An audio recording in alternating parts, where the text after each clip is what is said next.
gentlelady, we now go to the other general person from California, Mr. Lieu. Thank you, Mr. Chairman.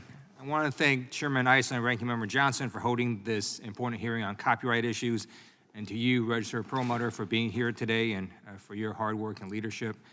I also want to align myself with the comments of Congresswoman Zoe Lofgren in terms of the Music Modernization Act, which is coming up on the 5-year anniversary. I was proud to have been a co-sponsor of the act.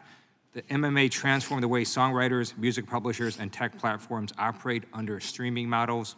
The creation of the Mechanical License Collective has streamlined the administration, collection, and distribution of mechanical royalties. To date, it has paid out more than $1.3 billion to songwriters and publishers. And as co-chair of the Songwriters Caucus, I want to thank you and your entire team for continuing to work with the MLC in meeting its mandate to serve songwriters and ensure that they are compensated.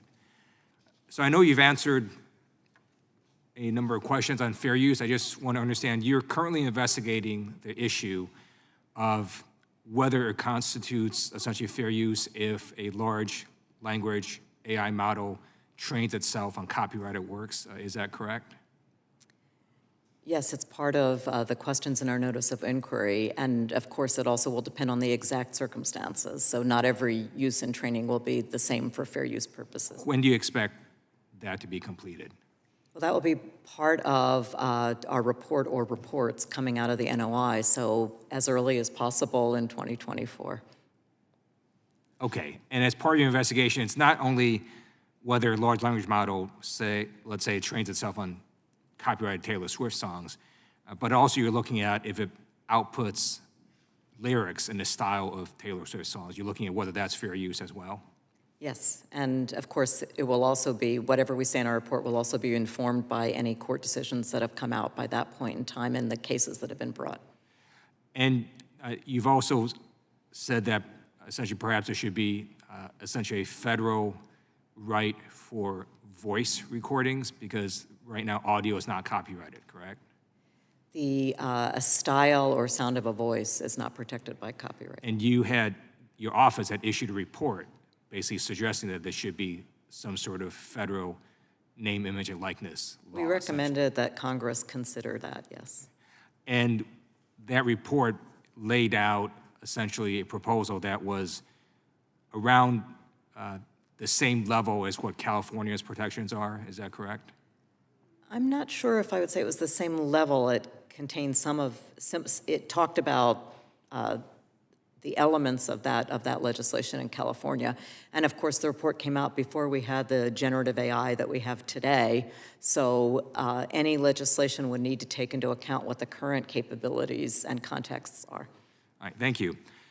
In March of this year, your office basically announced that a work that involves, quote, sufficient human authorship, end quote, can be copyrightable. So let's say someone uses AI to write a song of which over half the lyrics are written by AI. Would that constitute sufficient human authorship? How do you determine what that means? I wouldn't impose any strict percentage or numerical limit. So less than half could be sufficient human authorship. It's really decided on a case-by-case basis. I find it very useful to think of this by analogizing it to a human and human situation.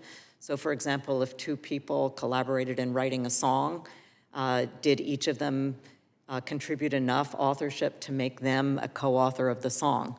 And if the answer is yes, in that context, then it should be the same in the AI context.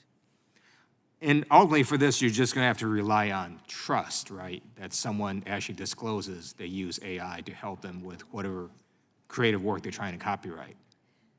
Yes, but that's true of all applications we receive. Applicants have to certify that what they're saying is truthful. It's a government document. There are penalties for false statements. And of course, you could risk losing your registration. And do you view AI software as different than other kinds of software that creators have been using for decades to make their creations better? That's a good question. I think what we're seeing with the new generative AI in the last 9 months or so does seem to be different, not just in speed, but in kind from the technologies that were used before. I think in the past, AI was used more as a tool, and now what we see is that it's generating content that if it were generated by a human being would be protected by copyright. So I think we've moved to a somewhat different world than we were in before. Thank you. I yield back. Thank the gentleman. We now